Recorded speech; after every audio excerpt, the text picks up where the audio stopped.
Hello दोस्तों, नमस्कार। आप सभी साथियों का स्वागत है आपके अपने यूट्यूब चैनल एक्सेस एकेडमी पर। दोस्तों, बेसिक शिक्षा विभाग उत्तर प्रदेश की तरफ से एक और बड़ी अपडेट आप सभी के लिए निकल कर सामने आ रही है, जहां पर एक और जिले में एजुकेटर भर्ती में आवेदन की प्रक्रिया शुरू हो चुकी है।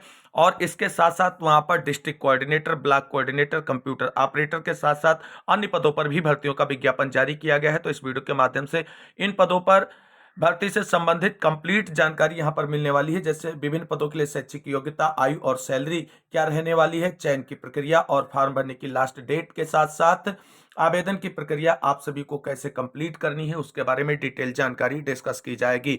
तो वीडियो में आगे बढ़ने से पहले छोटी सी रिक्वेस्ट है, प्लीज वीडियो को लाइक करें, दोस्तों में शेयर करें। जितने भाई बहन चैनल पर पहली बार विजिट करें, प्लीज चैनल को सब्सक्राइब करके बेल आइकन जरूर दबाएं आगे की लेटेस्ट अपडेट पाने के लिए। तो आइए दोस्तों, शुरू करते हैं आज का यह वीडियो।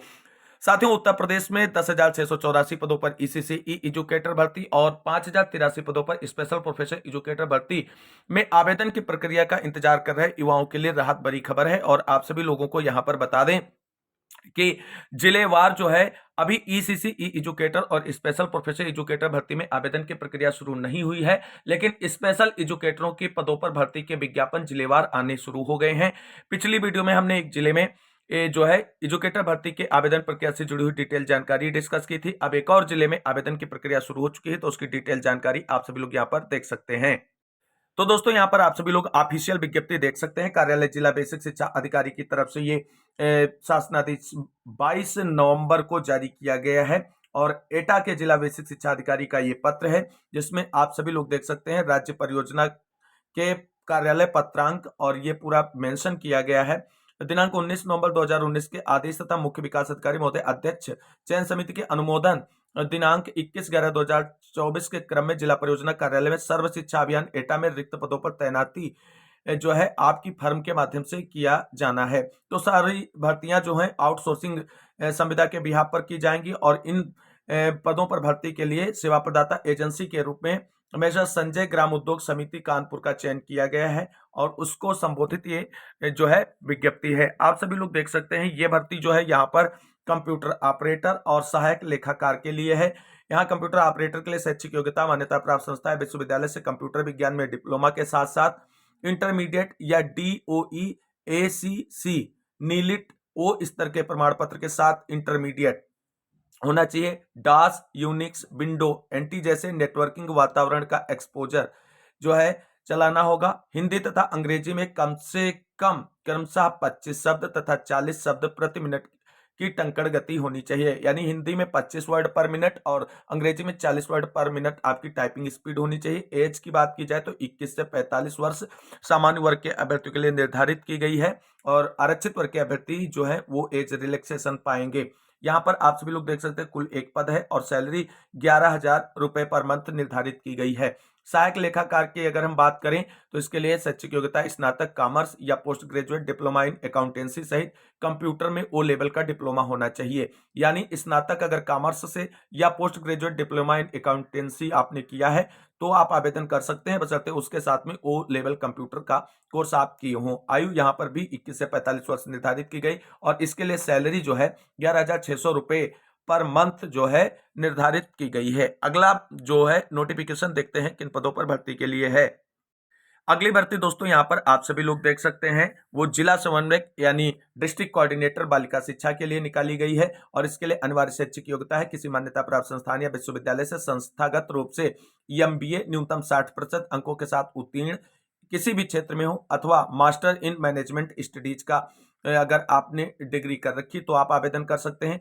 अनुभव यहाँ मांगा गया है किसी मान्यता प्राप्त संस्था से 1 वर्षीय कंप्यूटर डिप्लोमा के साथ कंप्यूटर पर कार्य करने का ज्ञान एवं जनपद स्तर पर कार्यक्रम प्रबंधन संबंधी किसी मान्यता प्राप्त एवं प्रतिष्ठित संस्था में कार्य करने का 2 वर्ष का अनुभव होना चाहिए।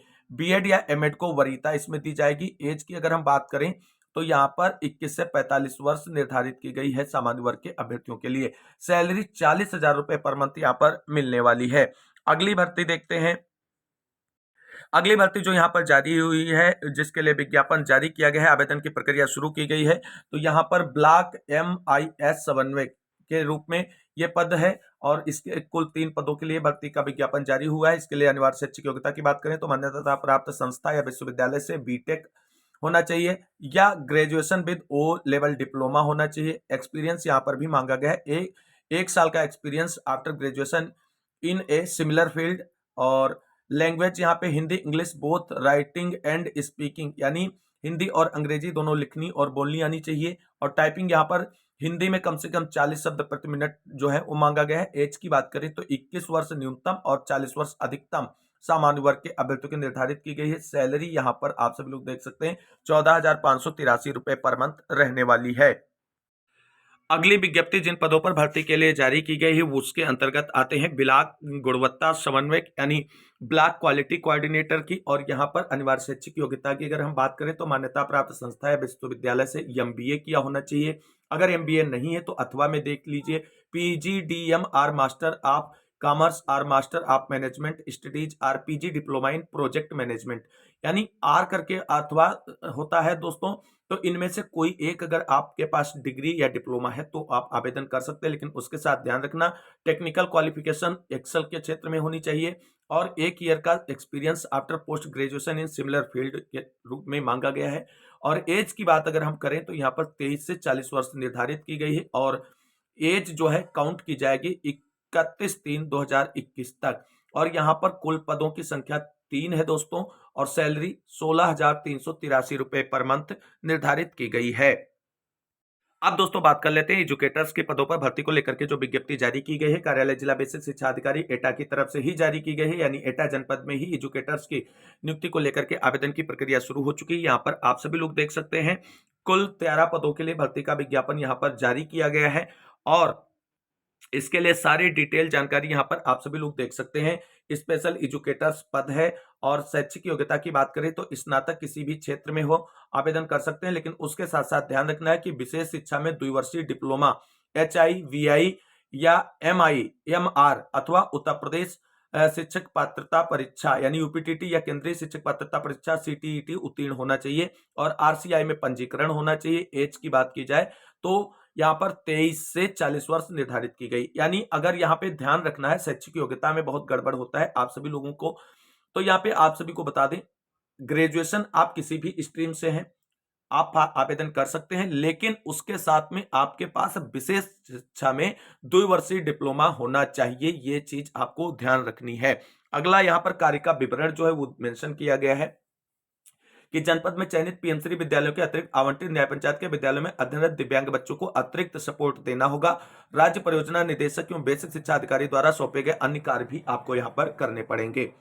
यहाँ कुल पद कितने हैं तो 13 है, जिसमें पीएमश्री विद्यालयों हेतु 12 पद एवं 1 पद समग्र शिक्षा हेतु जो है वो रखा गया है। और यहाँ पर सैलरी 15,950 रुपए पर मंथ निर्धारित की गई है और समयावधि क्या है राज्य परियोजना के अग्रिम निर्देशों के क्रम में, यानी कुल मिलाकर के जो ये आउटसोर्सिंग संविदा जॉब्स होती हैं एक एक वर्ष के लिए होती हैं और 1 वर्ष के बाद आपकी संविदा को रिन्यूअल किया जाता रहता है। अब बात कर लेते हैं इन पदों पर कंप्लीट जानकारी हो गई।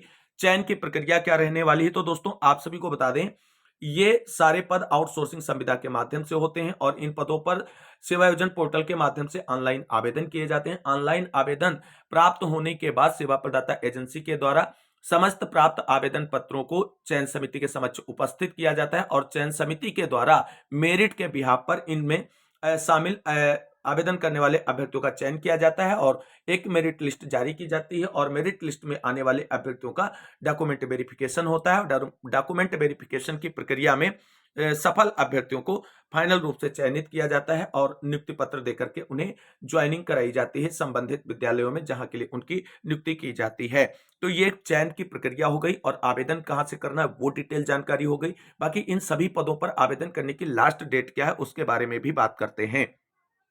तो दोस्तों यहाँ पर आप सभी लोग देख सकते हैं कि ये विभिन्न पद जो निकाले गए हैं यहाँ पर देख सकते हैं। सेवा आयोजन पोर्टल पर जब आएंगे और वहां पर सर्च करेंगे आउटसोर्सिंग एंड प्राइवेट जॉब्स वाले ऑप्शन पे क्लिक करके तो ऐसे ही जो है जॉब्स की लिस्टिंग आपके सामने आ जाएगी और उसमें आपको सबसे ऊपर पेज को स्क्रॉल अप कर देना है और बॉटम में आना है। बॉटम में आने पर जो है पेजिंग नंबर शो होंगे 1 2 3 और इस तरीके से 10 नंबर पेज पर आपको क्लिक करना है और ये वैकेंसीज आपके सामने इस तरीके से खुलकर आ जाएंगी।